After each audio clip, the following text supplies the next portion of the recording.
Hare Krishna, good evening, welcome all of you all for our evening session. And today I wanted to give a small surprise. I wanted to have, for all of you all, I have prepared something on Bhagavatam. We'll discuss about Bhagavatam. And Bhagavatam में भी हम discuss करेंगे कि भगवान कैसे दिखते हैं, है ना? हम लोग सबको एक प्रॉब्लम रहता है कि भगवान कैसे दिखते, निराकार है, साकार है, स्वरूप है या नहीं है, और है तो कैसा है, कैसा दिखते हैं। तो कई बार लोग कहते हैं कि उनको भगवान आ गया, और वो कैसा आ जाता है भगवान? हॉरिबल ना, डरावना। तो क्या भगवान इतना डरावना होते हैं? तीन चीजों के बारे में आज डिस्कस करेंगे। और क्या ऐसा वाकई इस रूप में भगवान आते हैं क्या? किसी के शरीर में आके ऐसा नाचने लगता है? तो लेट्स अंडरस्टैंड ऑल दिस। तो let's start with today's class. तो आप लोग सबने भागवतम, कितने लोगों ने भागवतम के बारे में सुना है? पहले ये बताइए कितने लोगों ने भागवतम के बारे में सुना है? भागवतम और भगवत गीता का अंतर क्या है? हाँ बताइए माता जी, क्या है अंतर, क्या है? प्रभु जी बोलूं मैं? हाँ बोलिए। हाँ, हरे कृष्णा प्रभु जी। हाँ। भागवतम में भगवान भगवान आपका वीडियो ऑन क्यों नहीं करते? जी प्रभु जी, एक मिनट। हर टाइम बोलना पड़ता है। हाँ प्रभु जी, भागवतम में बेसिकली पूरा मतलब जन्म से लेकर उनका पूरे मृत्यु तक पूरे 24 अवतार के 24 अवतार के वर्णन मिलते हैं पूरे डिटेल में पूरा। और हाँ। जो भगवत गीता है वो जो 45 से लेके 47 मिनट्स का जो उन्होंने गीता उपदेश दिया था अर्जुन को, वो है जिसमें 700 श्लोक है। और भागवतम में 18,000। हाँ, तो ये तो टेक्निकल डिटेल्स हो गया। अर्थ क्या है, मतलब भागवतम और भगवत गीता और भागवतम में अंतर क्या है? ये 45 मिनट्स में बोला, ये कितने दिन में बोला गया? भागवतम कितने दिन में बोला गया? कितना घंटे में बोला गया? यस निकर, tell me. 7 days. A little louder. 7 days and 7 nights. 7 days and 7 nights. Sorry, your answer is wrong. It was spoken over only 6 days and 6.5 days, and not 7 days.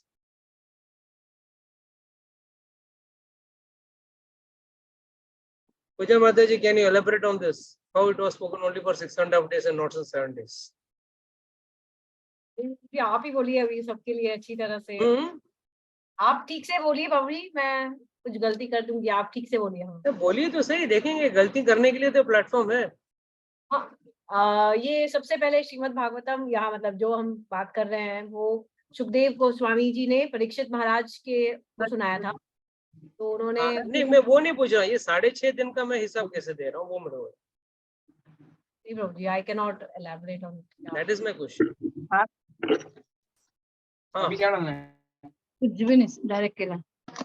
राई जीरा म्यूट एवरीवन। हाँ okay, please सब लोग जो भी join हो रहे हैं प्लीज देख लीजिए आपका माइक ऑन नहीं रहे। याद रखना, आचार्यगण कहते हैं कि it was spoken for 6.5 days and after that Shukdev Goswami went away. So this is a conversation between Shukdev Goswami and Parikshit Maharaj. Parikshit Maharaj को जब मृत्यु का श्राप मिला कि आज से 7वें दिन मरेंगे, तब वो गंगा के तट पे, शुक्ताल बोल की जगह है मेरठ के पास, आज भी वो जगह है, बड़ा रम्य स्थान है, वहां जाके बैठ गए थे गंगा किनारे। और उसी जगह पे सारे ऋषि मुनि और सारे महान लोग, जैसे कि अपने सुखदेव, अपना व्यासदेव, नारद मुनि जैसे बड़े बड़े लोग वहां आ गए थे। और वहां पे सुखदेव गोस्वामी ने परीक्षित महाराज को ये पूरा भागवत का संवाद, इट इज अ संवाद, it's a what do you say, conversation between two people, and उसके अंदर कई और संवादें भी हैं। So it is said by acharyas that it was completed in 6.5 days. And when the conversation was over, जब ये कॉन्वर्सेशन हिंदी में वार्तालाप ना, राइट, वार्तालाप जब पूरी हो गई थी, तब सुखदेव गोस्वामी चले गए। तब उत्तरा ने देखा कि उनका बेटा परीक्षित जो है वो एकदम खुश और आनंद में है। तब उन्होंने पूछा कि बेटा तो अब थोड़ी देर में मरने वाला है और तू फिर भी अभी आनंद के इसमें है, एकदम खुश लग रहा है। तब उसने बोला कि तूने ऐसा क्या सुन लिया बेटा कि तू इतना खुश है? तब उसने भागवतामृत बताया अपनी माँ को। That is why Bhagavatamrita, have you heard of this Bhagavatamrita? This is what is the conversation between Parikshit Maharaj and तरा, एकदम कंसाइज में दे दिया, शॉर्ट। तो that is why it is called as Bhagavatamrita. अमृत है वो और भागवत का अमृत। And that was what is discussed in the half-day time between Parikshit Maharaj's death and Sukhdev Goswami जब प्रवचन करके चले गए थे, उसके बाद जो आधा दिन का वक्त था उस दौरान ये बातचीत थी। And that is why it is called as Bhagavatamrita. तो इसके लिए आचार्यगण कहते हैं कि 6.5 दिन, कोई बोलते हैं 6 दिन, कोई बोलते हैं 6.5 दिन में खत्म हो गई, और आधा दिन में या बस थोड़े वक्त में भागवतामृत डिस्कस किया गया। क्योंकि आप 6 दिन और 6 रात सुनने के लिए भी वक्ता ऐसा होना चाहिए। आज अगर मैं 2 घंटा क्लास ले लूं तो लोग अपने आप जूम लेक्चर से भाग जाएंगे, बोलेंगे प्रभु जी भूख लगा है, घर का काम है, कल सोना है, कल सुबह जल्दी उठ के भागना है। तो श्रोता भी ऐसा होना चाहिए, और ना ही हम जैसे सुखदेव गोस्वामी जैसा कोई हमारे अंदर कोई कैलिबर है। We don't have any calibre to speak like him, because he is the greatest. वो 6 दिन और 6 रात तक, 7 दिन 6 रात और 7 दिन तक बोल सकते हैं, और वक्ता भी वैसे होना चाहिए। आजकल ना वक्ता ऐसा है न श्रोता ऐसा है। श्रोता आजकल सोते रहते हैं, आधे तो वीडियो बंद करके क्या कर रहे हैं भगवान जाने। Just want to 10 bar confirm, बोलो मतलब तो भी नहीं कर। Sorry Prabhu ji, can I ask a question? हाँ, मुझे रात भर भी चालू था, मतलब Bhagavatam? because he was not having any food and water also. अच्छा, He was not having any food and water also. So it was a continuous thing between both of them. In fact, Parikshit Maharaj is being requested. कई बार उनको याचना किया सुखदेव गोस्वामी ने, अरे आप कुछ ले लो, जल ग्रहण कर लो, थोड़ा आराम कर लो, बाद में हम बोलते हैं। तो बोला नहीं, ये अमृत जो आपके मेरे कानों में पढ़ाई सुनने सुन पड़ रही है, बहुत ही अच्छा है, आई एम एंजॉइंग इट। तो ये हालत था भागवतम का रेसिटेशन का। तो अभी प्रभु जी ने बताया कि उसमें 24 अवतारों के बारे में कहा गया, तो इससे पता चल रहा है कि उन्होंने कभी भागवतम पढ़ी नहीं है। कृष्णा गुप्ता, राइट? आपने बोला, राइट? जी प्रभु जी। हाँ, याद रखना, भागवतम जो है वो भक्तों के बारे में कहानी। अगर आप देखोगे किन किन भक्तों के बारे में कहानी बताई गई, अवतार कब लिया गया, भक्तों के लिए अवतार लिया गया। चाहे वो प्रहलाद जी का चरित्र हो, चाहे वो ध्रुव महाराज जी का चरित्र हो, अमरीश महाराज जी का, या थोड़ी से रामचंद्र जी का, सब चरित्रों के बारे में विविध विविध प्रकार के, जैसे मत्स्य अवतार के लिए सत्यवत मुनि के बारे में कहा गया है। तो एक एक जगह पे, जैसे वृत्रासुर नाम का एक राक्षस था जो बड़ा भक्त था, चित्रकेतु महाराज के बारे में कहा गया। तो this is basically a book about great devotees, जो भगवान के महान भक्त थे। और ये जितने भी भक्त थे, जब भक्त रहेगा तो वहां भगवान अपने आप रहेगा। भगवान कहाँ रहते हैं? भक्तों के हृदयों में रहते हैं। तो भागवतम अगर आप विस्तार में देखोगे, पहले ही स्कंद में आपको कुंती महारानी का स्तुति आता है, भीष्म स्तुति आता है। ऐसे सारे भक्तों के ऊपर ही भागवत इर्द गिर्द है, ना कि सिर्फ भगवान के अवतारों के बारे में। लोग nectar of devotion says about a devotee who wants to directly have contact with God but not interested with devotees is a big fool. तो बेवकूफ आदमी है जो भक्तों के बारे में ना जानते हुए सीधा भगवान के बारे में जानना चाहेगा। अरे भगवान के बारे में अगर जानना है तो पहले भक्त को तो बनो, और भक्त बनने के लिए भक्त को जान तो लो।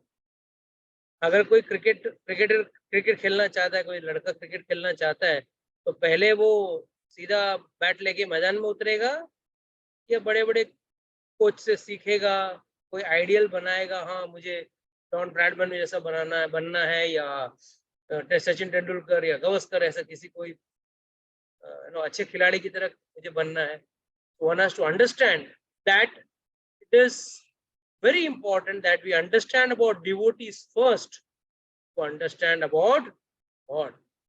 अगर भक्तों के बारे में ना जाने, सीधा भगवान के बारे में जानोगे तो भगवान बोलते हैं सॉरी,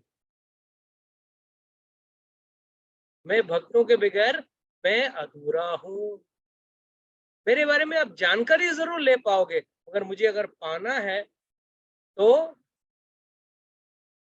कहते हैं ब्रह्मांड भ्रमिते कौन भाग्यवान जीव, गुरु कृष्ण प्रसाद पाए भक्ति लता बीज। भाग्यवान जीव कौन है? भाग्यवान जीव का अर्थ क्या है, मतलब क्या है? What is the meaning of भाग्यवान जीव?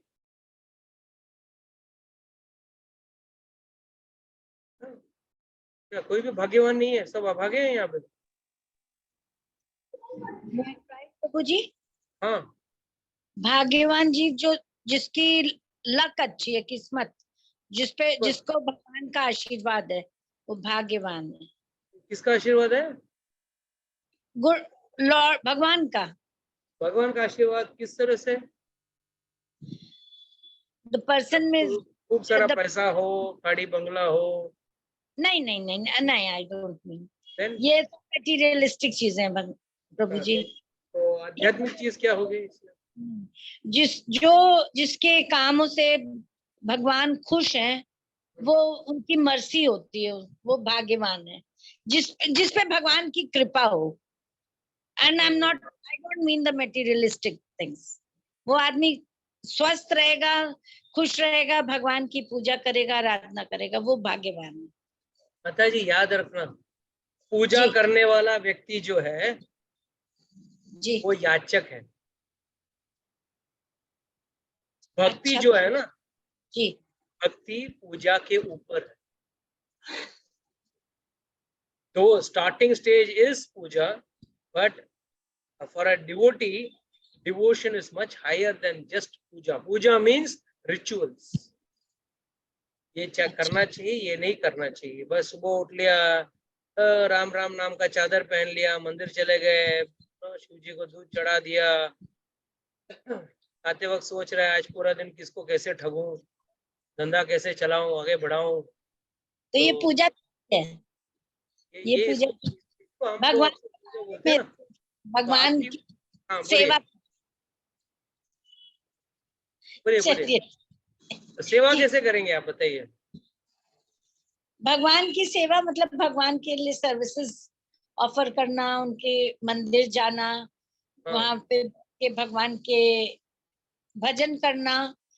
पर किसी को ठगना या हम मंदिर से निकल के ये करेंगे वो करेंगे, वो चीज थोड़ी होती है, वो पूजा थोड़ी है। वो तो एक आदमी सेल्फिश एंड है। और कोई भक्ति की परिभाषा बताना चाहेगा? प्रभु जी मैं ट्राई करूं? आपका सवाल था कि भाग्यशाली व्यक्ति कौन है? तो मेरे अनुसार भाग्यशाली व्यक्ति या फिर लकी व्यक्ति उसको हम कहेंगे जिसको भक्तों का साथ मिले। जिसको भक्तों का साथ मिले। भक्तों का साथ मिले, अच्छा है।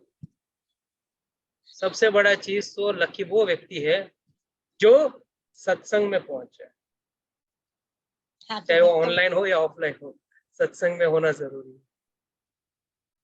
क्यों?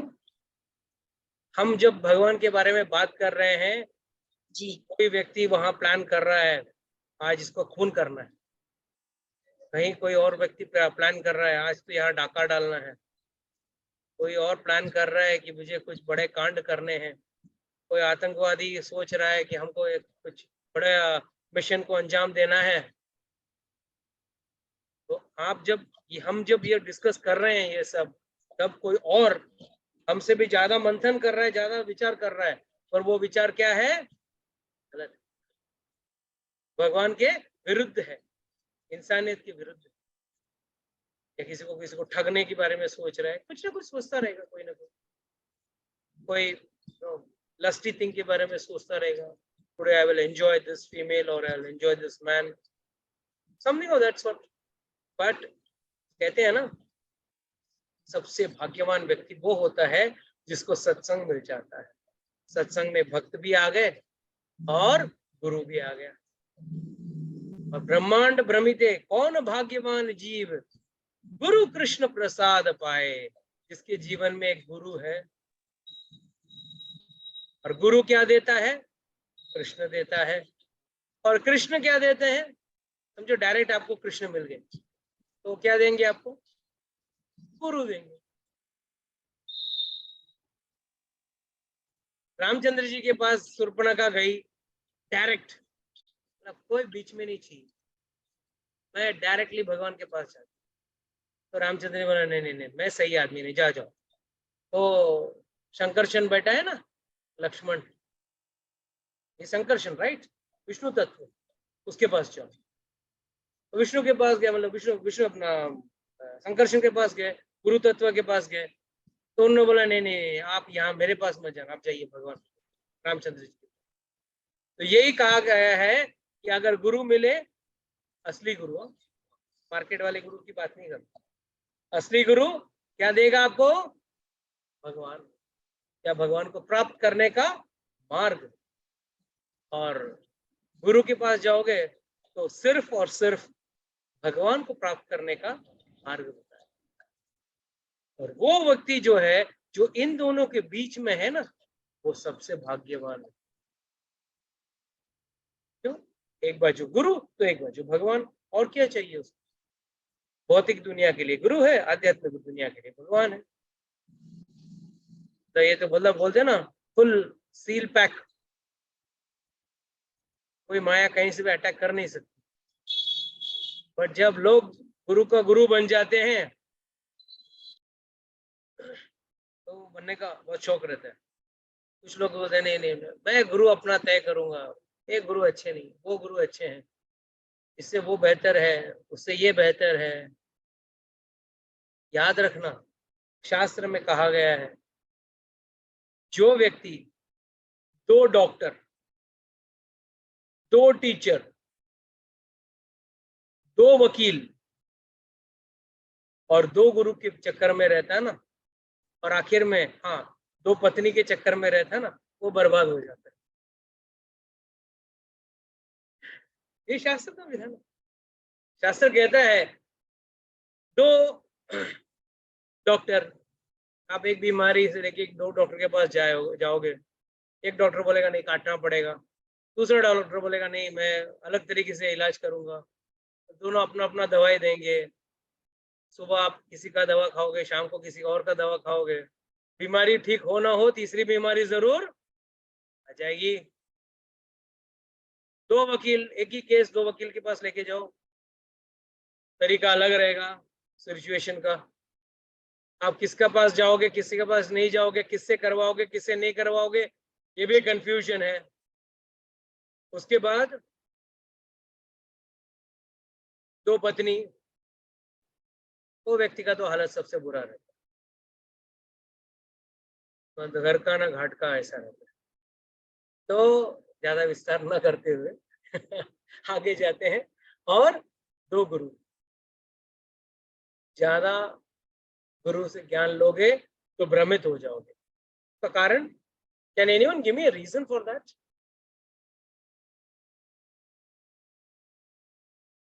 Very important point. Can anyone give me a reason for this? I think Prabhu ji हर टीचर का एक अलग स्टाइल होता है पढ़ाने का, और हर किसी की फिलॉसफी अलग अलग होती है। अगर आप जैसे आपने कहा कि 2 डॉक्टर से दवाई लेंगे, नहीं? Very simple answer.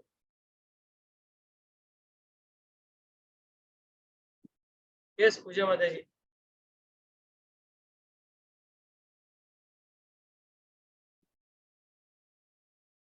बोलिए बोलिए fast.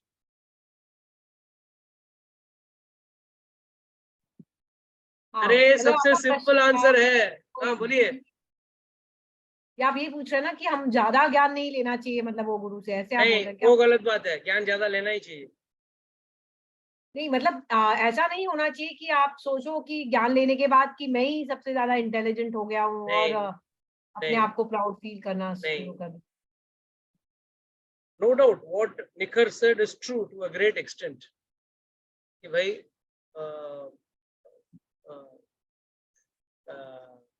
too much of knowledge is confusing, you know. उनका point of view will be different, his point of view will be different.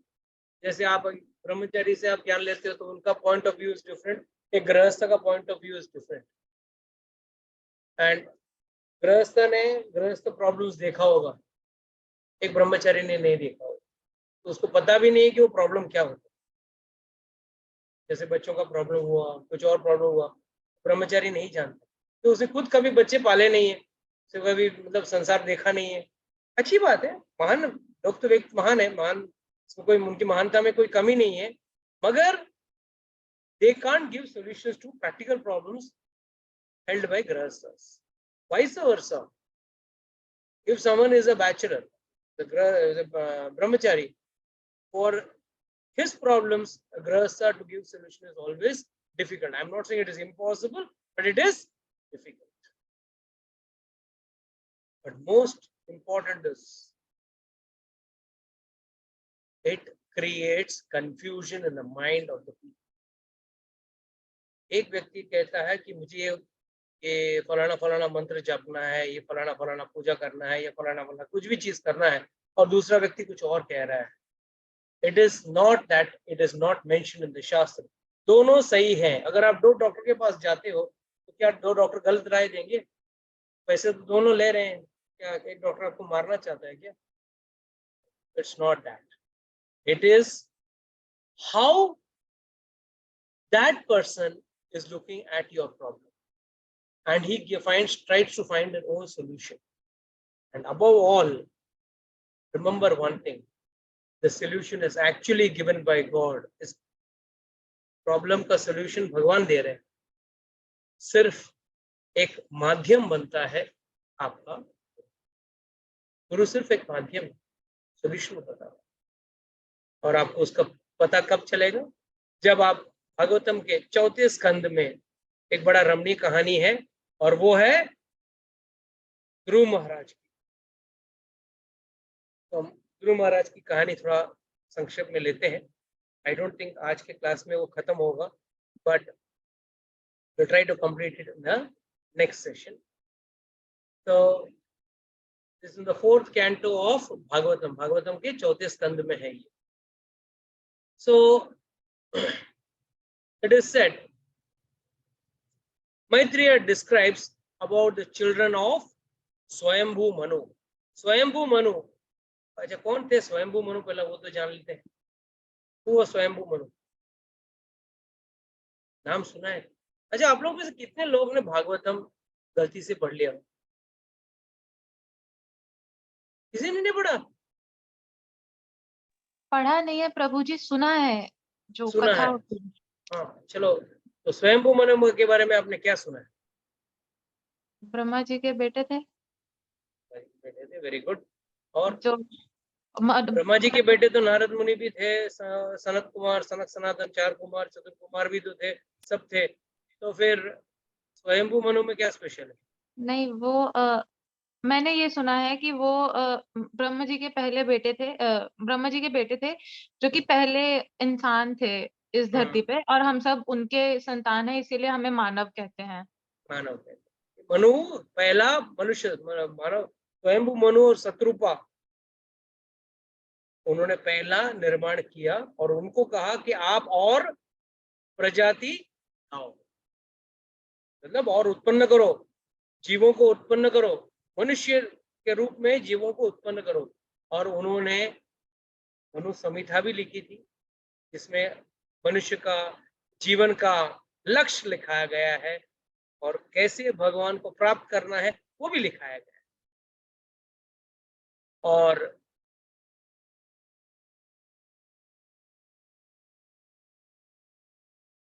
is my voice clear now? I just Yes, received a Prabhuji. message. Yes, Prabhuji, it's clear only. It's clear now. So Swayambhu Manu was the first man created by Brahmaji for increasing the population of mankind in this entire universe. So उनके बेटे, he had through his wife Satrupa, he had 2 sons. उनके 2 पुत्र थे और उन बच्चों का नाम क्या था? उत्तांडपाद और प्रियव्रत। प्रियव्रत के बारे में बाद में बात करेंगे, पहले उत्तांडपाद के बारे में। उत्तांडपाद, जैसे मैंने अभी अभी कहा, उसके 2 पत्नी, सुरुचि और सुनीति। सुनीति पहली बीवी थी और पहली बीवी को हमेशा पटरानी कहते हैं और बाकी सब रानी कहते हैं। मगर राजा अगर रानी पे आसक्त ज्यादा हो जाता है तो क्या होता है? पटरानी पे आसक्ति उनकी कमी हो जाती है। तो उनकी 2 पत्नियां थी, सुरुचि और सुनिधि। और सुनीति का पुत्र का नाम क्या था? ध्रुव महाराज। और सुरुचि का पुत्र का नाम क्या था? उत्तम। तो उत्तम और ध्रुव 2 बच्चे थे उत्तानपाद के। पत्नी, पहली पत्नी सुनीति, उसके थ्रू उनको बच्चा हुआ था वो था ध्रुव, और दूसरी पत्नी सुरुचि थी जिनसे थ्रू उनको उत्तम नाम का पुत्र प्राप्त हुआ। एक बार ऐसे हुआ कि महाराज उत्तानपाद राज सिंहासन पर बैठे हुए और वहां पे सुरुचि आई। देखो, नाम भी बड़ा, शास्त्र में नाम का बहुत महत्व है। कितने लोग अपने बच्चों का नाम दुर्योधन रखेंगे? इसका प्लान है? वो सत्संग में आने वाले लोग नहीं रखते हैं, बाहर के कर्मी लोग शायद रख भी देंगे। लगता नया लगता है, मॉडर्न फैशनेबल लगता है। कितने लोगों ने, अच्छा okay, how many of you know about the old villain named प्राण? प्राण नाम का सुना है? एक्टर सुना है? सुना है कि नहीं सुना है? So tell me one thing, कितने लोगों ने उसके बाद अपने बच्चे का नाम प्राण रखा? क्यों? Because he was a very bad character, bad villain. But when it comes to people like Duryodhan और दुशासन, ऐसा सब नाम जो है, उसमें जब दुर नाम आ जाता है ना, तभी समझने का कि आदमी दुर्बुद्धि का है, दुर्व्यवहार का है। तो कहते हैं कि सुरुचि का मतलब क्या है? बहुत रुचि था उसको। किन चीजों में रुचि थी? भौतिक दुनिया, इन वर्ल्डली प्लेजर्स। और भगवान में जिसकी रुचि कम हो उसी को इन भौतिक चीजों में रुचि ज्यादा रहता है। It's inversely proportional. साइंस में हम लोग, इंग्लिश में कहते हैं इनवर्सली प्रोपोर्शनल। समझो 2 पल्ले हैं, एक पल्ले में समझो एक व्यक्ति का भक्ति ज्यादा है, लेट्स से ये पल्ला भारी और ये भक्ति ज्यादा है, तो अपने आप भौतिक दुनिया का इंटरेस्ट का पल्ला हल्का हो जाता है। और जो व्यक्ति का भौतिक दुनिया में इंटरेस्ट ज्यादा रहता है उसका पल्ला नीचे ये भारी हो जाता है, तो अपने आप आध्यात्मिक पल्ला ऊपर चला जाता है। How many people agree with this? कितने लोग मानते हैं इसको? है ना? Make sense, right? कि दोनों नाव में पैर रख नहीं सकते।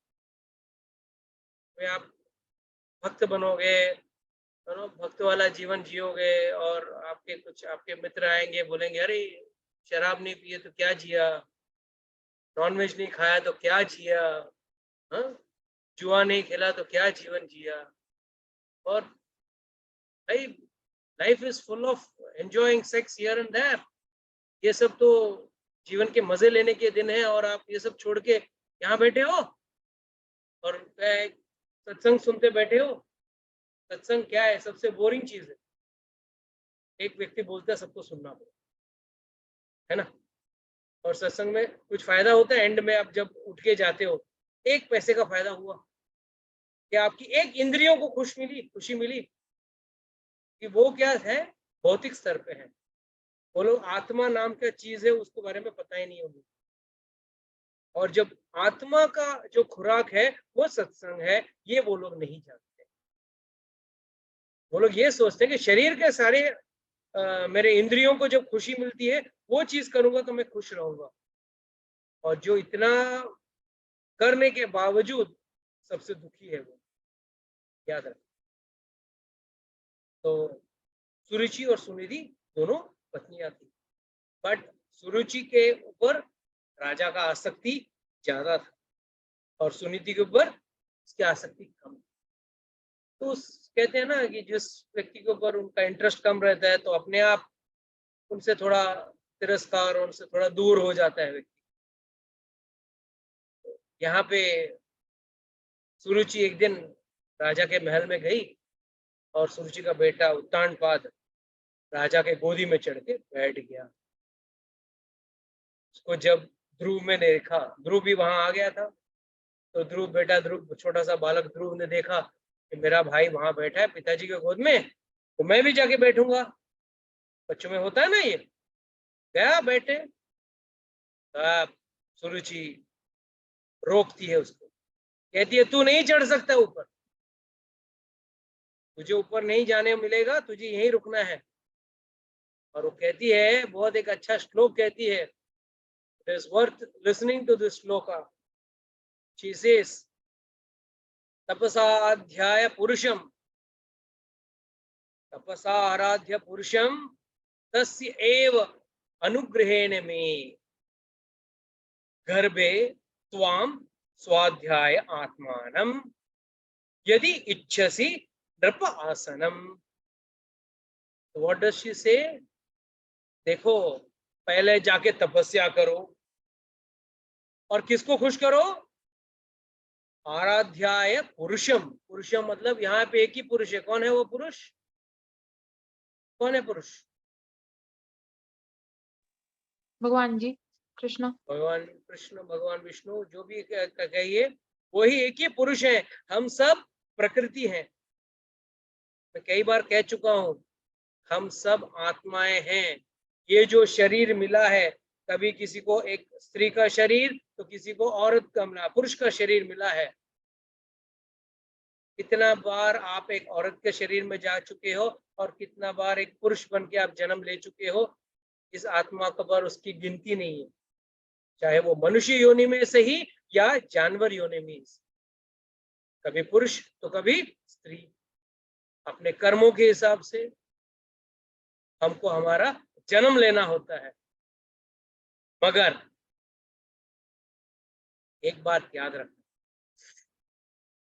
पुरुष यहाँ पे सिर्फ एक ही एक है, और वो है भगवान। हम सब प्रकृति। प्रकृति का मतलब क्या है? What do you understand the प्रकृति?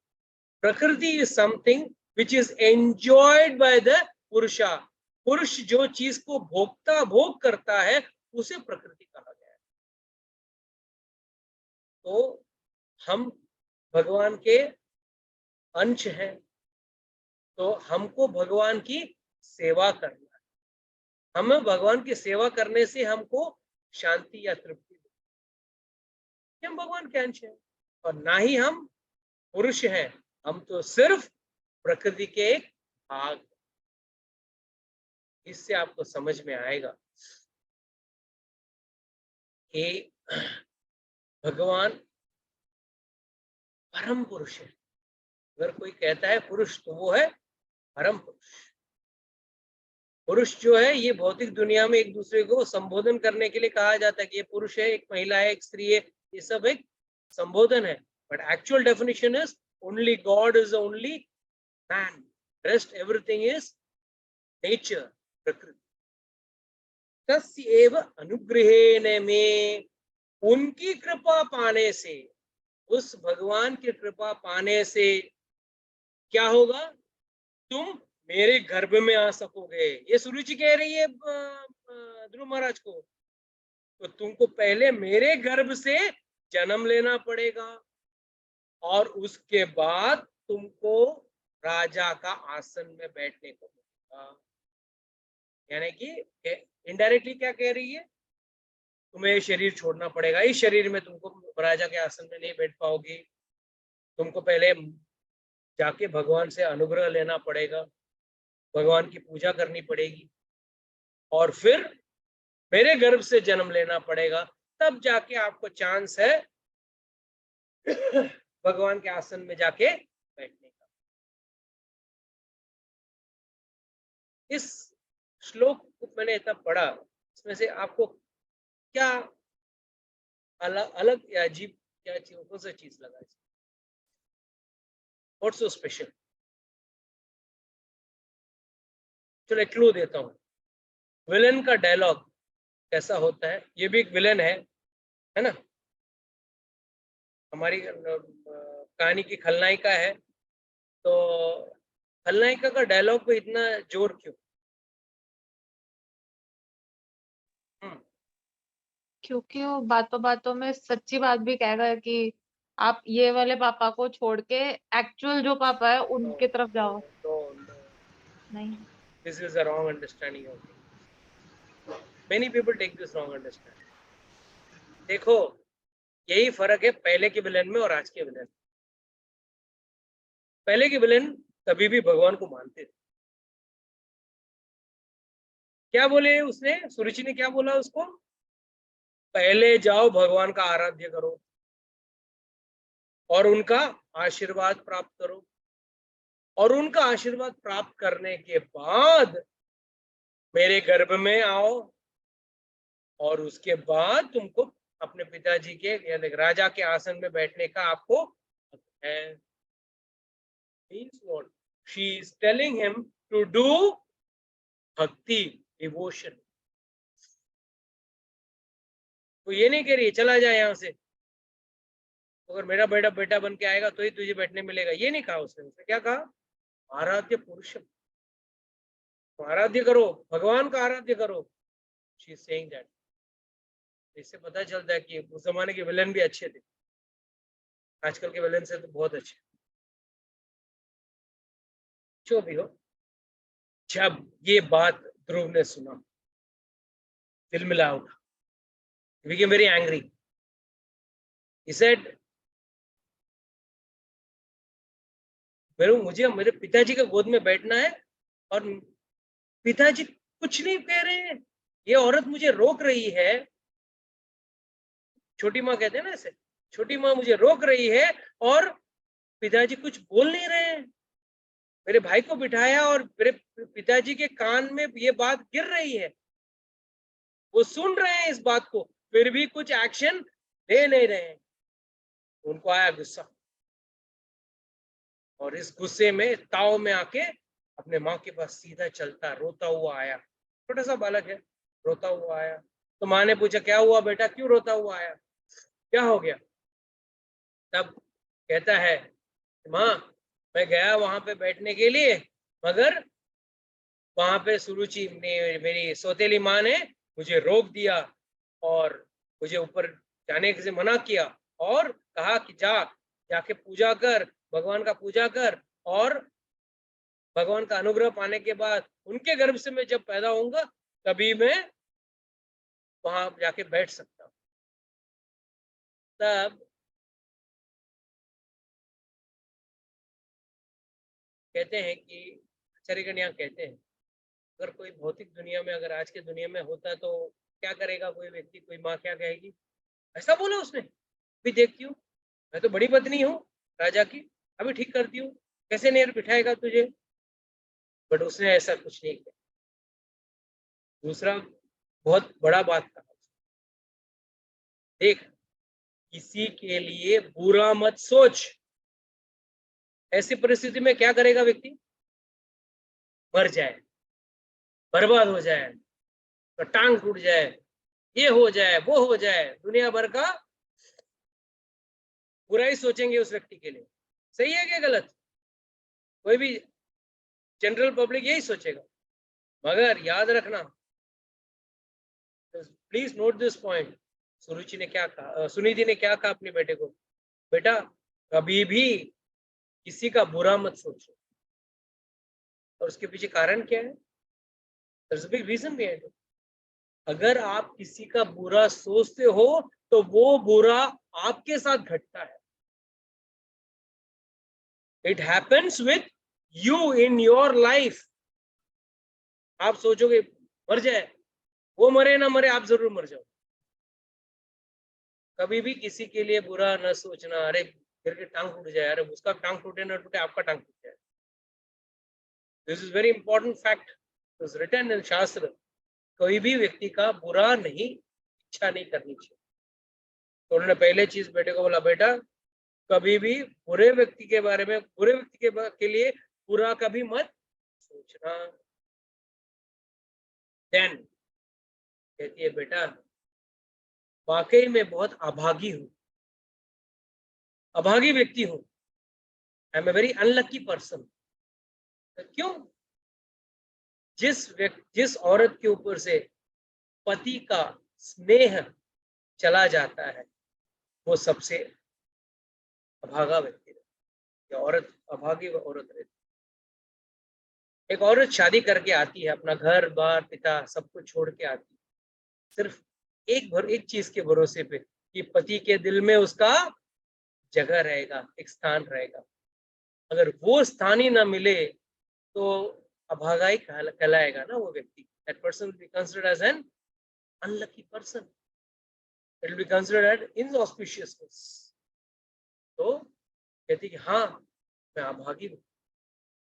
एक और चीज का याद रखना बेटा, अपने से जो बड़े रहेंगे ना उनको देख के कभी ईर्ष्या नहीं, उनकी वाहवाही करना। वाह, जैसे राजा हुआ, वो अच्छे कपड़े पहन के घूम रहा है, अच्छे गाड़ियों में घूम रहा है, तो आपको क्या नहीं, ईर्ष्या नहीं करनी चाहिए। अरे अच्छे कपड़े में घूम रहा है, अरे अच्छी गाड़ियों में घूम रहा है, अच्छा, अरे वाह बड़े अच्छे कपड़े में घूम रहा है, अच्छी गाड़ी में घूम रहा है, अच्छी बात है। और अपने से जो नीचे रहेंगे ना, जो दुखी है ना, उनके साथ अनुग्रह करना। अनुग्रह इन द सेंस उनके ऊपर यू शुड पिटी देम, दया दिखानी चाहिए। अरे अरे ठीक है कोई बात नहीं, आपके पास नहीं है तो क्या हुआ, चलता है, जीवन का कार्य है। तो उनपे दया रखो। जिनके पास आपसे कम है उन पे दया करो, जिनसे आपसे ज्यादा है उन पे खुशी, उनके उस चीज का खुशी इजहार करो। और जो आपके बराबर के हैं ना उनके साथ दोस्ती कर लो। अब ये कहने का मतलब क्या था? कह रही है देखो बेटा, उत्तम जो सुरुचि का बेटा है वो अब पिताजी के गोदी में बैठा है और तुझे जगह नहीं मिला, तो इसकी सक्सेस या उसका विक्ट्री पे तुमको जलना नहीं चाहिए। तो और अभागी कौन है यहाँ पे? सुनीति अभागी है ना, पति ने भी उसका तिरस्कार कर दिया है तो अभागी है। तो कहती है अभागी व्यक्ति के साथ तुम दया करो। शो पिटी विद एन अभागे व्यक्ति, मतलब मैं अभागी हूं, मेरे साथ दया करो। और आखिर में जो व्यक्ति बराबर है, राज्य में कितने सारे लोग रहेंगे जिनको राजा अपने गोदी में लेके बैठाता नहीं है, उनके साथ यारी दोस्ती समझ लो भाई, मेरा भी तकदीर मेरे जैसे तेरे जैसा ही है और तेरा तकदीर मेरे जैसा है, ऐसा सोच के चिंता मत। This is the difference of thinking in those days and today's. फिर लास्ट में क्या कहती है? अरे जो सुरुचि ने कहा वो सही कहा, जाओ अभी जाओ जंगल में और जाके याचना करो। भगवान का डू परफॉर्म पेनेंस और भगवान को खुश करो। सूर्य जी ने कुछ गलत नहीं बोला, सही बोला उसने। आज की तारीख में कोई माँ बोलेगी हाँ बेटा जा जंगल में जा। That is the greatness of Sunidhi. तो उन्होंने क्या बोला, बेटा तुम्हारे जो दादाजी है ना, कौन थे उनके दादाजी, कौन थे? ब्रह्मा जी। ब्रह्मा जी का बेटा उत्तानपाद, उत्तानपाद का बेटा ध्रुव। ध्रुव को बोला देखो तुम्हारे दादाजी जो ब्रह्मा जी है ना, उनको भी इतना बड़ा राज्य मिला कहाँ? राज्य मतलब पूरा सृष्टि ऊपर वही राज्य करते हैं ना ब्रह्मा जी। तो उनको भी और सृष्टि कैसे मिली? उन्होंने भी तपस्या की। जब गर्भोदक्षाय विष्णु के नाभि से जब ब्रह्मा जी, तो आपने देखा होगा, फोटो तो देखा होगा, गर्भोदक्षाय विष्णु जल पे लेटे हुए हैं और उनके नाभि से कमल का डंडी निकल रहा है और कमल की डंडी के ऊपर कमल है और कमल के ऊपर ब्रह्मा जी हैं। बहुत बड़ा कमल है, वो इतना दिखता है, इतना छोटा नहीं है, बहुत बड़ा कमल। तो उस स्कंद में आता है, ये भागवतम के उस स्कंद में, तो ब्रह्मा जी वहां, वो किसी माँ बाप के थ्रू पैदा नहीं हुए, ऐसे प्रकट हो गए। अजय है, इसके लिए उनका नाम है अजय। अजय मतलब अनबॉर्न, डायरेक्टली। और वो कोई बच्चा बन के बड़े नहीं हुए, डायरेक्टली उस स्वरूप में पैदा हुए। तो ब्रह्मा जी वहां बैठे थे, कौन है, मैं कहाँ से आया, मेरा कोई स्रोत होना चाहिए, कोई मेरा ओरिजिन होना चाहिए। काफी घूम के देखा, कहीं कुछ समझ में नहीं आया।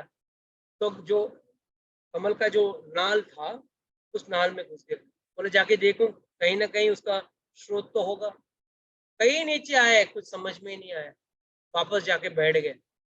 तब उनको दो शब्द सुनाए, तप तप तप। 3 बार ये आया, तप। दो शब्द कौन से हैं? त और प। तप तप तप, 3 बार ये आकाशवाणी हुई। तो समझ गए कि मुझे तपस्या करनी है। और उन्होंने तपस्या की, कई हजार वर्षों के लिए तपस्या की। तब जाके भगवान आए और भगवान ने उनको ब्रह्मा जी का पदवी दिया और उनको सेवा पे लगाया। क्या कहते हैं, क्या कहती है सुनिधि, क्या कहती है? कहती है कि देखो तुम्हारे दादाजी को भी भगवान का है, इसी भगवान का आराध्य किया, उन्होंने पूजा की, तब जाके तपस्या किया, तब उनको भी इतना बड़ा आसन मिला। तो आप भी जाके तपस्या करो और उनसे भी बड़ा आपको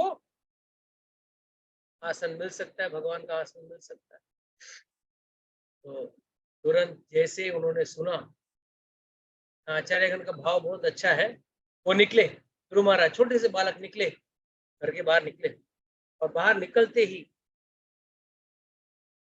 सारे दरवानों ने देखा, पहरेदारों ने देखा। अगर क्या कहते हैं, जो घर का व्यक्ति ही अगर अपने घर के व्यक्ति के ऊपर इंपॉर्टेंस नहीं दे, उसको अलक्ष्य करे, तो वो व्यक्ति को ऊपर दुनिया भी अलक्ष्य करती है, दुनिया भी उसके ऊपर ध्यान नहीं देती है। तो उन्होंने क्या किया, उन्होंने देखा जा रहा है ध्रुव जा रहा है, जाने दे। अगर यही उत्तम जाता हो तो तुरंत राजा को खबर दे देते, उत्तम जा रहा है। मगर इससे क्या पता चलता है कि घर में एक दूसरे को हम हमेशा वैल्यू करना चाहिए। We should not disvalue our own household. अगर कोई व्यक्ति अपना घर का ही लोगों का डिसवैल्यू करता है, कई बार हम लोग, I have seen many a times, ladies disrespect their husbands, that too openly, खुली जगह पे, पार्टीज में या कई जगह पे। तो लोग देखते हैं जब पत्नी ही उसका पति का आदर नहीं कर रहा है, या वाइस वर्सा, पति ही पत्नी का आदर नहीं कर रहा है, तो दुनिया क्यों उस व्यक्ति का आदर करे। और यहीं पे यहाँ हमको एक सीख मिलती है कि जब ध्रुव जा रहा था, द्वारपालों ने देखा जरूर, पर का क्या पढ़िए, जब राजा ही उनका पीछा नहीं करता है, राजा ही कुछ खास ख्याल नहीं रखता है, हम क्यों रखे, चुप बैठे, छोड़ दिया। और सीधा ध्रुव पूरे जोश में निकला बाहर और सीधा चला जंगल की तरफ। और जंगल में जाते हुए एक ही जोश में था, बस किसी भी तरह उस भगवान को पाना है, मुझे किसी भी खुश करना है और एक राज्य प्राप्त करना है, जो मेरे दादाजी ब्रह्मा जी जो थे उनसे भी बड़ा राज्य चाहिए।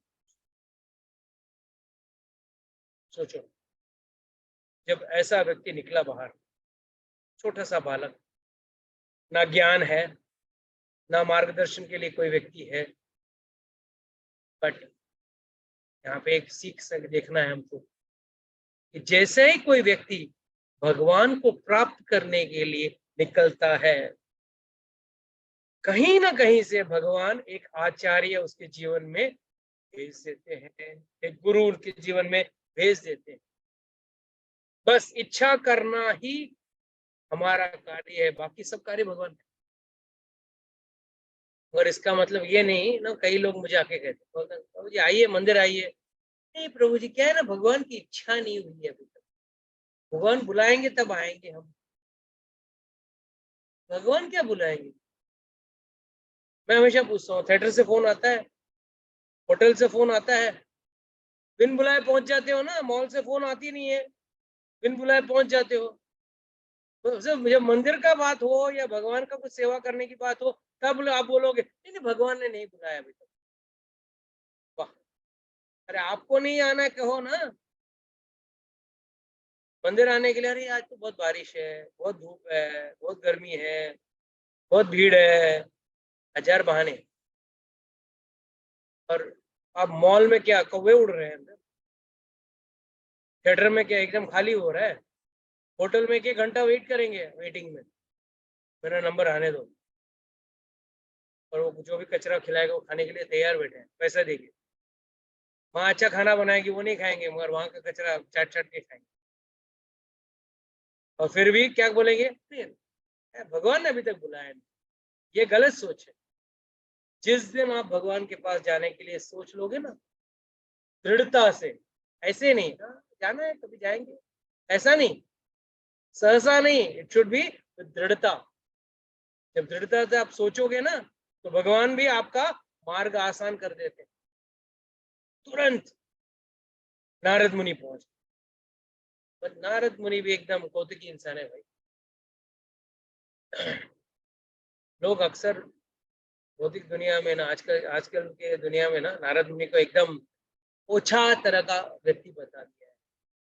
But Narad Muni is a great personality, is a great Vaishnava and he is a true acharya. और सबसे बड़ा मजा का बात यह है कि जो भी गुरु होता है ना, पहले टटोल के देखेगा कि भाई ये क्या कच्चा नींबू है या पक्का नींबू है, क्या दृढ़ बतासा है या ऐसे ही। क्या है ना प्रभु जी, गुरुवार को मैं फ्री रहता हूँ तो आ जाता हूँ, सीरियल भी कोई अच्छा नहीं रहता है, बाकी का दिन बढ़िया सीरियल रहता है तो मैं देखते रहता हूँ। गुरुवार को क्या है, सीरियल अच्छा नहीं रहता है, बोर होता हूँ, तो मैं आपका क्लास में आके बैठ जाता हूँ। गुरु भी देखेगा ना कि भाई ये दृढ़ता से आ रहा है या सहजता, ऐसे सहजता घूमते घूमते पहुंच गया, चलो आज चेंज। रोज तो खीर रबड़ी खाते हैं, तो आज आइसक्रीम खा के जाते हैं। Change in the menu, change of entertainment, उस विचार से आ रहा है या कैसे कैसे आ रहा है। तो तुरंत नारद मुनि ने उस बच्चे को देखा, बोला रुक जा बेटा, कहाँ जा रहा है इस जंगल में, इस घंघोर जंगल में खतरनाक प्राणियां घूम रही हैं यहाँ पे, और तू कहाँ जा रहा है इधर। और चलो मैं चलो टेस्ट तो करूं इस बच्चे को कि क्या कर रहा है, वाकई में सीरियस है या नहीं है। तो पहला प्रवचन देते हैं नारद मुनि, बोलते हैं देखो बेटा, सब पूर्व कर्म से हो रहा है। जो भी सुख और दुख व्यक्ति भोगता है कि किस कारण भोग रहा है, पूर्व कर्म की वजह से। पहले के कर्म की वजह से कभी कोई व्यक्ति दुखी है और सुखी है, ज्यादा करके दुखी है, कि हमारे कर्म से वो हमेशा खराब ही रहे। अच्छे कर्म बहुत कम किए हमने, बुरे कर्म बड़े बड़े किए। बोले प्रभु जी इतने लोग तो अमीर हैं, इतने लोग तो अच्छा खा पी के घूम रहे हैं। अरे चिंता मत करो, दुख बाहर से कभी दिखता नहीं। इसके लिए आज भी फोटो लेते वक्त बोलना पड़ता है स्माइल प्लीज, तभी स्माइल आते हैं हमारे। नहीं तो एकदम चेहरा एकदम सूखा हुआ पपीते की तरह रहता है। बोलना पड़ता है स्माइल, हाँ। और जैसे फोटो हो गया लटक जाता है चेहरा। देख लेना, तो कभी भी देख लेना। This is the fact situation of life. तो भगवान तो सॉरी नारद मुनि ने बोला देखो भाई सब कर्म का खेल है, सुख दुख सब अपने पूर्व कर्म से आते हैं, तो इसको सीरियस नहीं लेने का, ये सब चलते रहेगा। तो इस तरह से हमको कभी कभी सुख भी मिलेगा और दुख भी मिलेगा, इसके लिए थोड़ी कोई घर छोड़ के आता है। और याद रखना जो निकले ना भगवान को पाने के लिए, बड़े बड़े योगियों को मिलते नहीं है, हजारों हजारों साल से वो लोग तपस्या कर रहे हैं, फिर जाके उनको कहीं जाके भगवान का छोटा सा झलक मिलता है। वो भी इसको भी गारंटी नहीं है। तो गारंटी है तपस्या मिले करने से मिलेगा। और लोगों का तो बहुत अट्रैक्शन रहता है साधुओं के बारे में, साधुओं के भक्ति के बारे में, और अलग अलग तरीके के चमत्कारों को देखने का बहुत शौक रहता है। क्या इसको भक्ति कहते हैं क्या? कई लोग चमत्कार को नमस्कार वाले लोग हैं, मानते हैं। इसके लिए तो कई सारे सनातन धर्म के लोग जाके दरगाह में क्यों चादर चढ़ाते हैं? क्योंकि वो चमत्कार चाहते हैं, और वो भी शीघ्रता, फास्ट, इंस्टेंट सॉल्यूशन चाहते हैं। अरे कर्म तेरे बुरे थे, तूने कमाया हुआ दुख तू झेल रहा है, और तू चाहता है कि 2 दिन में ठीक हो जाए। और परमानेंट सोल्यूशन नहीं चाहते हैं, टेम्पररी सोल्यूशन चाहते हैं। टेम्पररी सोल्यूशन क्या है? सपोज आपको कोई बीमारी हो, बस वहां चादर चढ़ा दिया, वहां कैंडल जला के आ गया, अब मेरी बीमारी ठीक हो जाए। अरे बीमारी तो ठीक हो जाएगी, वापस कोई और बीमारी आएगी ना। अच्छा वापस वो बीमारी नहीं भी आई, कभी ना कभी तो जीवन का अंत तो आएगा कि नहीं। और जब तक जीते हो आपके जीवन के कर्म आपके साथ अगले जन्म के लिए जाएंगे ना। अरे अक्लमंद व्यक्ति तो वो है कि जो परमानेंट सॉल्यूशन देखे, और हम लोग क्या है, टेम्पररी सॉल्यूशन। मालूम है वो आजकल के तो ठीक है, पहले जमाने के पिक्चरों में काफी वो सीन दिखता था, गरीब आदमी साड़ी पे कई सारे कलरफुल कपड़े के टुकड़े सिला के घूमता रहता था, या कुर्ते में। बस ये जो है ना भगवान के पास जाके शनिवार जाके, हे भगवान भगवान मेरा प्रमोशन करा देना, मेरा शादी करा देना, मेरा बच्चा करा देना, ये करा देना, वो करा देना। ये सब जो है ना, ये ना वो कपड़े में लगा हुआ छोटा छोटा पैचवर्क, वो टेम्पररी, वो कपड़ा उधर फट गया था, उधर सिलाई कर रही है उसको, आगे भी फटने वाला है ना। परमानेंट सोल्यूशन तो सोचो, एक नया कपड़े का सोचो। नहीं नहीं, कपड़ा वही अच्छा है, थोड़ा उसमें सिलाई कर देंगे, चलेगा, तोड़ेगा। हम कोई परमानेंट सोल्यूशन नहीं निकालना चाहते हैं भाई, जीवन मृत्यु के चक्कर से बाहर निकलना है हमको, सोचना ही नहीं है हमको, बस थोड़ा थोड़ा। और ना भक्ति भी आजकल राशन के साथ भक्ति करते हैं। मैंने किसी को पूछा, क्या प्रभु कैसे हो, आपने नॉनवेज छोड़ा? हाँ प्रभु जी नॉनवेज छोड़ दिया मैंने, और ऑनियन गार्लिक का कुछ। प्रभु जी अभी तो ऑनियन गार्लिक अपना नॉनवेज छोड़ा है, अभी तुरंत आप ऑनियन गार्लिक बोलोगे तो कैसा चलेगा?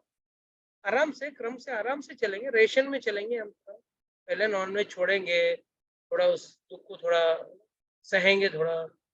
तो आसक्ति इतनी है ना, इतनी आसक्ति है इन चीजों के साथ, इन चीजों को भोगने में,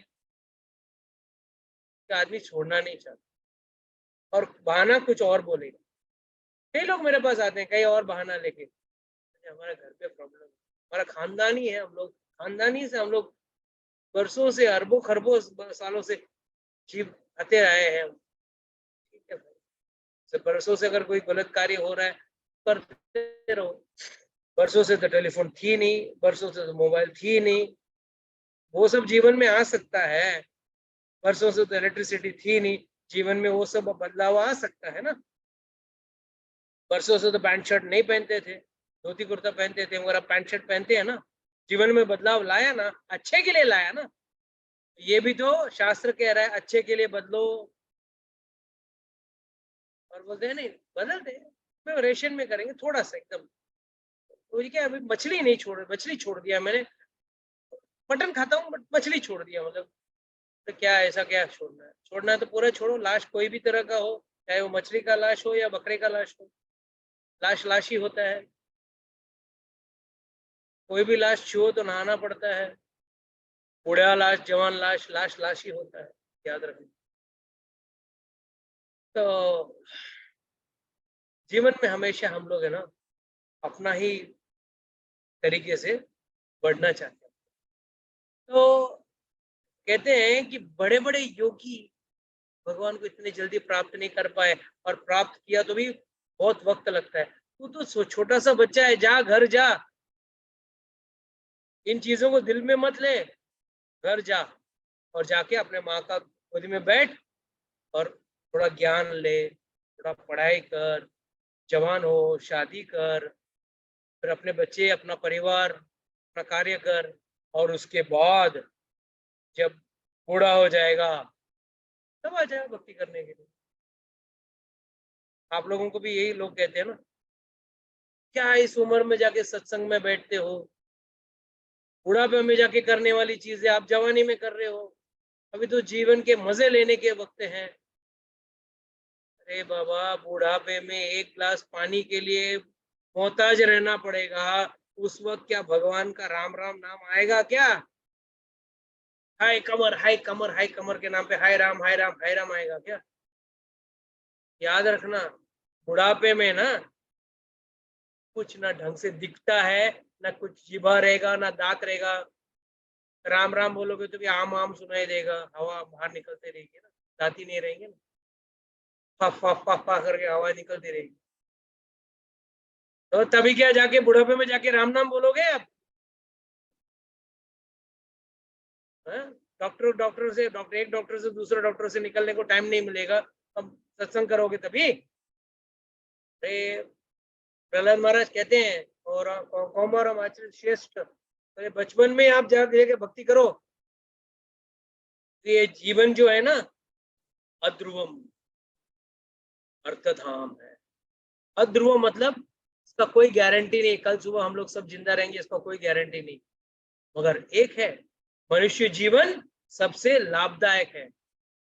इसके लिए भगवान को प्राप्त करना, बाकी कोई भी योनि में आप भगवान को प्राप्त नहीं कर सकते। ये सब नारद मुनि ने बताया ध्रुव महाराज को कि देखो बेटा ऐसा है वैसा है। और ध्रुव महाराज ने बोला देखो तुम जो बोल रहे हो ना मेरे पल्ले कुछ समझ में नहीं है, बच्चा हूं ना, तमोगुण में हूं, मैं अज्ञानता में हूं, तो कुछ समझ में नहीं आ रही, पर एक चीज जरूर जानता हूं कि मुझे भगवान का अनुग्रह प्राप्त करना है और मेरे दादाजी से बड़ा राज्य। जब नारद मुनि ने देखा कि हाँ बच्चा, ये बच्चा दृढ़वत है, किसी भी तरह प्राप्त करने वाला है, तब जाके नारद मुनि ने अब बोला बेटा जिस भगवान को ढूंढने जा रहा है क्या उनके बारे में कुछ जानता है? कैसे दिखेंगे वो? अगर समझो आपको ढूंढना है, सपोज मिस्टर रमेश को ढूंढना है, आप एक एग्जांपल दे रहा हूँ, मिस्टर रमेश, तो अगर मैं बोलूंगा थोड़ा नाटा सा है, थोड़ा गोरा सा है, थोड़े आंख बड़े बड़े हैं, कान छोटे छोटे, कुछ तो मैं आपको बताऊंगा तो आप समझ पाओगे ना, भीड़ में खड़ा है, हाँ वही रमेश है, प्रभु जी ने बोला था, थोड़ा नाटा सा है, थोड़ा मोटा सा है, थोड़ा गोरा सा है, यही कुछ मिलता जुलता है। तो बोला बेटा क्या तू भगवान को देखा है, जानता है? अगर आ भी गया तो तू पहचान पाएगा कि भगवान है? और भक्ति का मार्ग कैसा है, भक्ति कैसा करना चाहिए, क्या तुझे पता है? बच्चे ने बोला नहीं मुझे नहीं जानता हूँ। तब अपने नारद मुनि उसको पूरा डिटेल बताते हैं कि भगवान कैसे दिखते हैं और कैसे प्राप्त करना चाहिए, और इसका डिस्कशन हम लोग नेक्स्ट वीक करेंगे। With this, we would like to close today's session. It's already 8:20. किसी का कोई प्रश्न कोई पूछना है पूछ सकते हैं।